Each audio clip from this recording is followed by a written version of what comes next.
Տիկին Բադալյան ընդդիմությունը պատե անպատե առիթներով անընդհատ ձեզ մեղադրում է, քննադատում է, բայց հենց հերթը գալիս է կառավարություն ազգային ժողով հարց ու պատասխանին, երեք տեսանք իրենց նստատեղերը դատարկ, նրանք չէին մասնակցում։ Ինչու՞։ Շնորհակալություն, որովհետև քանի որ ես վերջին այս 5 տարվա ընթացքում տպավորություն ունեմ, որ այնուամենայնիվ նույնիսկ այն հարցերը, որոնք որ բարձրացնում է ընդդիմությունը, իրենց չեն հետաքրքրում, եւ այդ հարցերը բարձրացվում են միայն ինչ որ լսարանի ցանկությունները բավարարելու համար, բայց հետո լինել հետևողական, այդ խնդիրների լուծմանը ականատես լինել, հաշվետվություն տալ այն մարդկանց, ովքեր որ խնդիրը բարձրացրել են եւ ընդդիմությունը փոխանցում է, այս ամենը իհարկե գոյություն չունի, արվում է միայն շոուի համար, իսկ քանի որ վարչապետի հետ հարց ու պատասխանի ժամանակ հարցից հարց է բացում, նրանք պարտավոր են պատասխանել, նրանք պարտավոր են նաև լսել պատասխաններ իրենց բարձրացրած հարցի ժամանակ, ձեռնտու չէ ներկա գտնվել։ Այ արդեն հայտնի են տեխնացուների անուններ, Քոչարյանն է հայտարարել, Սամվել Կարապետյանն է հայտարարել, եւ երեք վարչապետը մի հայտարարություն արեց, որ Քոչարյան, Կարապետյան, Ծառուկյան ուժերը խոսում են խաղաղությունը ուժային մեթոդներով պարտադրելու մասին։ Բազմիցս խոսվել է, թե դա ինչի կհանգեցնի, ինչու են նրանք այդ տեսակ հայտարարություններ անում։ Ես կարծում եմ, որ նրանք այլընտրանք չունեն եւ նրանք ինքնակամ չեն անում այդ հայտարարությունները, որովհետեւ ունեմ այն վստահությունը, որ մեր ընդդիմության բոլոր ներկայացուցիչները, այդ թվում եւ ձեր նշածները, իրենց հոգու խորքում շատ ուրախ են այն քայլերի համար, որ արել է մեր իշխանությունը, այն խաղաղության համար, որ հաստատում ենք մենք եւ այն երկրի համար, որում ապրելու են իրենց սերունդները եւ որի համար բոլոր նախադրյալները կան եւ մենք ահռելի աշխատանքի արդյունքում կարողացել ենք որոշակի հիմքեր դնել, բայց քանի որ նրանք ինքնակամ չէ, այլ արդեն ակնհայտ է նույնիսկ մեր բոլոր քաղաքացիների համար, որ անում են այն, ինչ իրենց թելադրվում է, անում են կամ ասում են այն, ինչ որ ստիպված են անել կամ ասել եւ այդ իսկ պատճառով կարծում եմ, որ պետք է ուղղակի լսել ու անցնել առաջ։ Այ երեք էլ Արարատ Միրզոյանը թեև ասաց, որ ափսոս, որ ընդդիմությունը ներկա չէ, որովհետեւ հարցեր ունեին բարձրացրած, բայց ինչպես տեսնում ենք, այստեղ չեն, որպեսզի պատասխանենք, եւ падգամավորներից մեկը հարց բարձրացրեց նաեւ իրենց անունից, երաշխավորի հետ կապված Արարատ Միրզոյանը ասաց, որ խաղաղությունից պրծան, հիմա էլ երաշխավորացավով են տառապում եւ ուզում են, որ կոնկրետ մեկը որպես երաշխավոր հանդիսանա։ Այդ մասով ինչ կասեք։ Այդ մասով ուղղակի մեր քաղաքացիներին կասեմ չմոռանալ, որ իրենց նշած երաշխավորության դեպքում մենք ունեցել ենք բազմաթիվ խնդիրներ, որ իրենց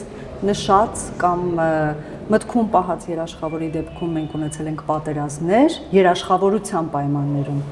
եւ ունենք բազմաթիվ խնդիրներ, այդ մասին առաջարկում եմ չմոռանալ եւ իհարկե ընդդիմությունը փորձում է այդ ուժեղ բառի ներքո, ինչ որ կերպ ժողովրդին համոզել, որ այդ ուժեղ երաշխավորը,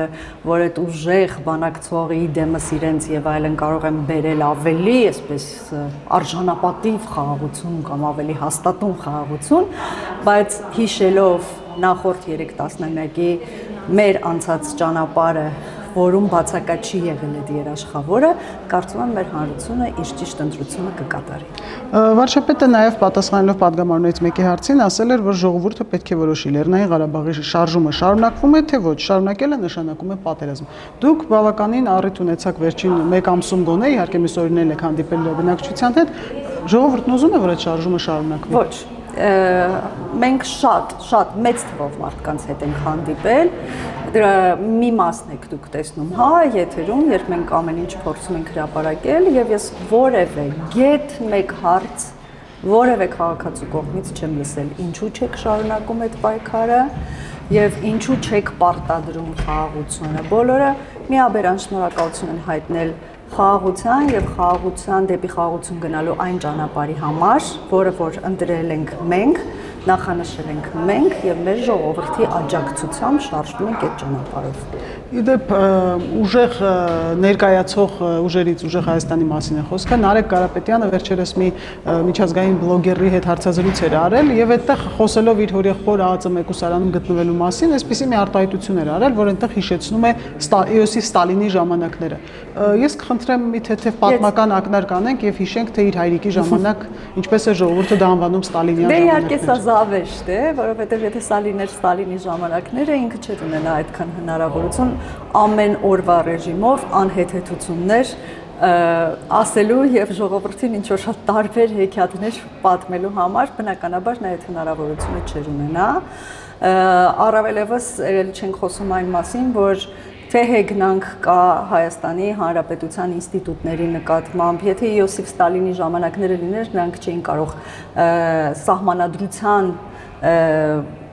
կոպիտ խախտումների պլաններ ունենալ եւ դրանով էլ ձայն, այսպես հետևորդներ հավաքելու իրենց ասել, որ տեսեք մենք հենց ընտրվեցինք հաջորդ օրը սահմանադրությունը փոխելու ենք, կարծում եմ եթե այդպիսի ժամանակներ լինեին, ինքը բոլորիցս լավ գիտի թե ինքը որտեղ կգտնվեր եւ ինչով կզբաղվեր այս պահին։ Եվ հետեւաբար սա հերթական անհեթեթությունն է, որը նա ասում է։ Մենք ժողովրդավարության պայմաններում ենք այսօր մեր գործունեությունը շարունակում եւ Հայաստանի Հանրապետության քաղաքացիներն էլ ժողովրդավարության պայմաններում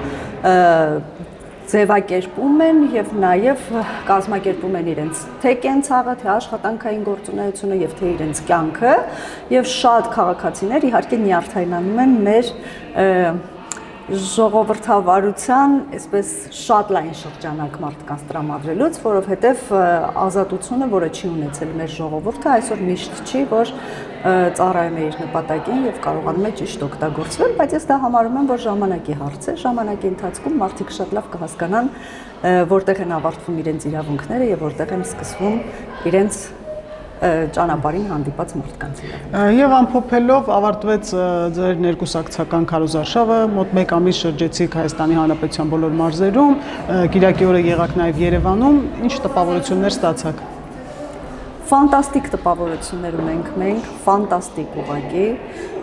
եւ ժողովրդի վերաբերմունքը, այդ շնորհակալությունը խաղաղության համար, Հայաստանի Հանրապետության կայացման համար, բոլոր այն հնարավորությունների համար, որ պետությունը իրենց տալիս է, հա,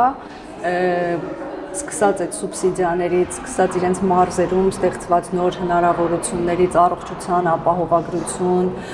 կենսաթոշակի այսպես բարելավում եւ մնացած բոլոր հարցերում մենք թերևս մեծ մասամբ կարող ենք ասել, որ միայն այդ շնորհակալությունը, գոհունակությունն ենք տեսել եւ դա էլ մեզ պարտավորեցնում է, շատ պարտավորեցնում է, որովհետեւ մեր ժողովուրդը իհարկե